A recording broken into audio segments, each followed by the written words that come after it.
আসসালামু আলাইকুম। সংসারে খরচ বাঁচানো অবিশ্বাস্য 10টি কিচেন টিপস আজকে আপনাদের সাথে শেয়ার করছি, যার মাধ্যমে আপনাদের সংসারের খরচগুলো খুব সহজভাবে বাঁচিয়ে নিতে পারবেন। তাই স্কিপ না করে পুরো ভিডিওটা দেখার অনুরোধ রইল। এখানে আমি কিছু ধনেপাতা বেছে ধুয়ে একেবারে পানি ঝরিয়ে নিছি। এই ধনেপাতাগুলো আমি বক্স করে কিভাবে রাখছি দেখুন। এই যে ধনেপাতাগুলো আমি এবার এই পটের ভিতরে এভাবে উপর থেকে আস্তে আস্তে করে রেখে দিচ্ছি। এভাবে ছড়িয়ে রাখতে হবে আলগাভাবে। এইভাবে রেখে দিলে ধনেপাতাগুলো আপনি অনেক দিন রেখে খেতে পারবেন। এখন এই শীতের সিজনে ধনেপাতার দাম অনেক কম থাকে, তাই আমরা যদি বেশি করে কিনে এভাবে রাখি তাহলে ধনেপাতাগুলো রেখে প্রায় বছর জুড়েও আপনি খেতে পারবেন।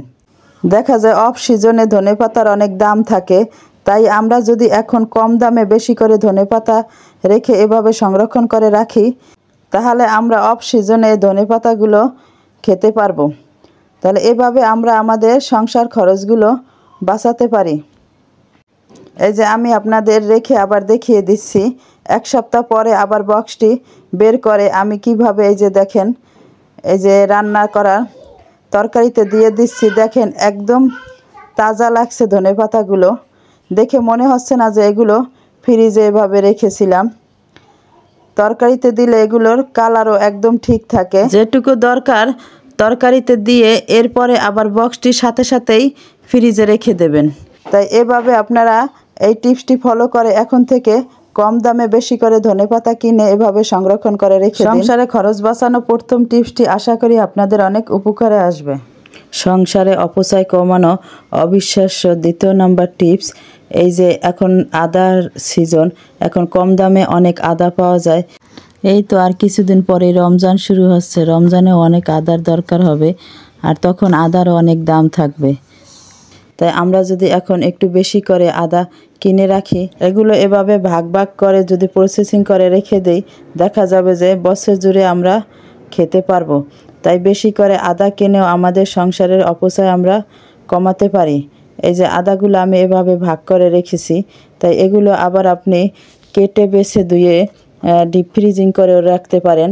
আবার এভাবে আলাদা আলাদা পলিতে করে নর্মাল ফ্রিজেও রেখে অনেক দিন খাওয়া যায়। আমরা গৃহিণীরা যদি একটু বুদ্ধি করে চলি তাহলে সংসারে অপচয় দেখা যায় অনেকটা কমে যায়। আমাদের মেয়েদের জন্য অনেক দরকারি একটা টিপস দেখিয়ে দিচ্ছি।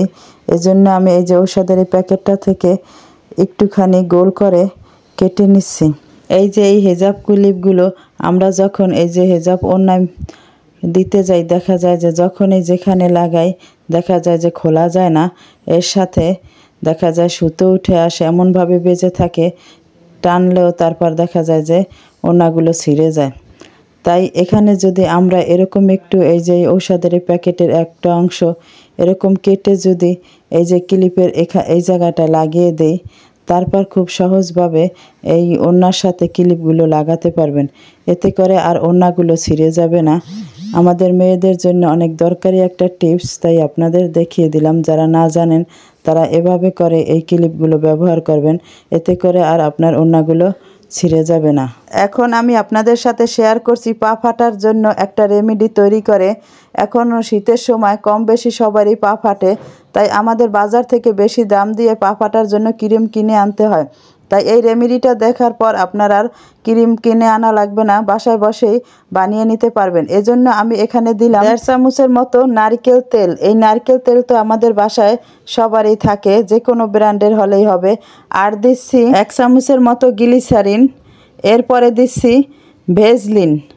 তাই এই 3টা উপাদান একসাথে দিয়ে ভালোভাবে মিক্স করে নিচ্ছে। এই 3টা উপাদান দেখা যায় শীতের সময় আমাদের সবারই বাসায় থাকে, তাই এই 3টা উপাদান একসাথে মিক্স করে এরকম একটা রেমেডি বানিয়ে নিতে পারেন এই ঘরোয়া উপাদান দিয়েই।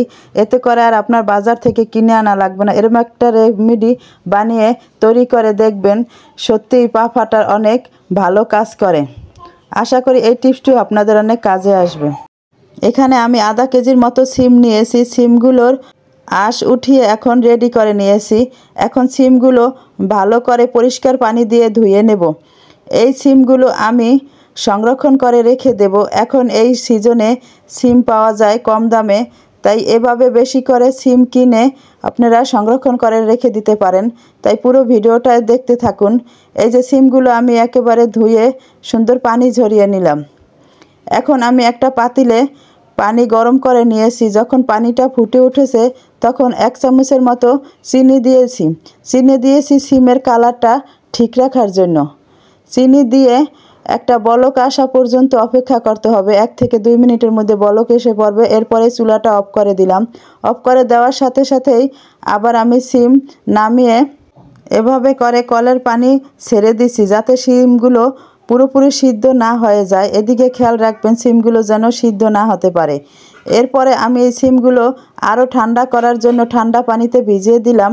আর এক টুকরা বরফ দিয়ে দিলাম। দিয়ে 2 থেকে 3 মিনিটের মতো রেখে এরপরে আবার সেঁকে নিলাম। সেঁকে নেওয়ার পর তারপরে এরকম একটা কাপড়ের উপরে দিয়ে ভালোভাবে সিমগুলো শুকিয়ে নিচ্ছি, কাপড় দিয়ে মুছে নিচ্ছি।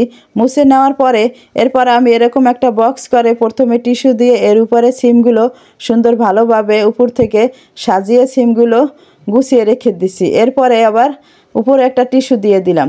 তাই এভাবে সিমগুলো এখন ডিপ ফ্রিজে রেখে দেব। এতে করে আপনি বছর জুড়ে এই সিমগুলো খেতে পারবেন। অফ সিজনে আর আপনার বেশি দাম দিয়ে সিম কিনে নিতে হবে না। আশা করি এই টিপসটিও আপনাদের অনেক কাজে আসবে। পেঁয়াজ আদা রসুন কাটার পর হাত থেকে কেমন জানি একটা গন্ধ আসে, আমরা যতই সাবান দিয়ে ধুই যায় না। তাই এজন্য শুধু একটু পেস্ট দিয়ে এই গন্ধ দূর করে নিতে পারেন। পেস্ট দিয়ে হাতে এভাবে মেখে এরপরে 2-1 মিনিট রেখে যদি ধুয়ে ফেলান, এরপর দেখবেন আর হাত থেকে আর ওরকম গন্ধ আসবে না। বিস্কিট আনার পর আমরা করে কি সাথে সাথেই পট ভরে রেখে দেই।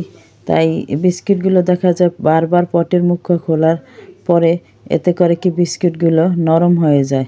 এরপরে শেষের দিকে আর বিস্কিটগুলো খাওয়া হয় না। তাই বিস্কিট যখন এই পটে রাখবেন সাথে একটু এরকম একটু চিনি দিয়ে রেখে দেবেন। এতে করে বিস্কিটগুলো মচমচে থাকবে, অনেক দিন ভালো থাকবে আর আমাদের অপচয় হবে না। বাজার থেকে নতুন ঝাড়ু কিনে আনার পর দেখা যায় যে ঝাড়ুতে অনেক ওই যে ফুলগুলো থাকে, তো ওই ফুলগুলো আমরা দেখা যায় যে ঝেড়ে ঝেড়ে ফালাই, পিটিয়ে ফালাই। এক্ষেত্রে ঝাড়ুও নষ্ট হয়ে যায়। তাই আমি আপনাদের একটা সহজ পদ্ধতি দেখিয়ে দিচ্ছি।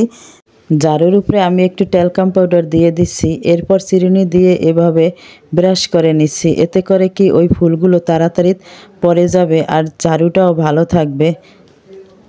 দেখেন কত সহজে আমি সুন্দর এই নতুন ঝাড়ুর ফুলগুলো ফেলে দিলাম।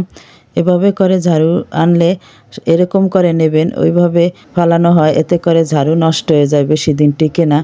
তাই আমার এই টিপসটি ফলো করে এখন থেকে ঝাড়ু আনার পর এভাবে করে নেবেন। আশা করি এই টিপসটিও আপনাদের অনেক কাজে আসবে। সংসারে অপচয় কমানো অবিশ্বাস্য 10টি কিচেন টিপস আজ আপনাদের সাথে শেয়ার করলাম। আশা করি টিপসগুলো আপনাদের অনেক কাজে আসবে। আমার ভিডিওটি যদি ভালো লেগে থাকে আর আপনি যদি আমার চ্যানেলে নতুন হয়ে থাকেন তাহলে সাবস্ক্রাইব করে আমার পাশে থাকবেন। আর যারা আমার বন্ধু হয়ে পাশে আছেন তাদের সবাইকে অসংখ্য ধন্যবাদ। সবার সুস্থতা কামনা করে এখানেই শেষ করছি। আসসালামু আলাইকুম।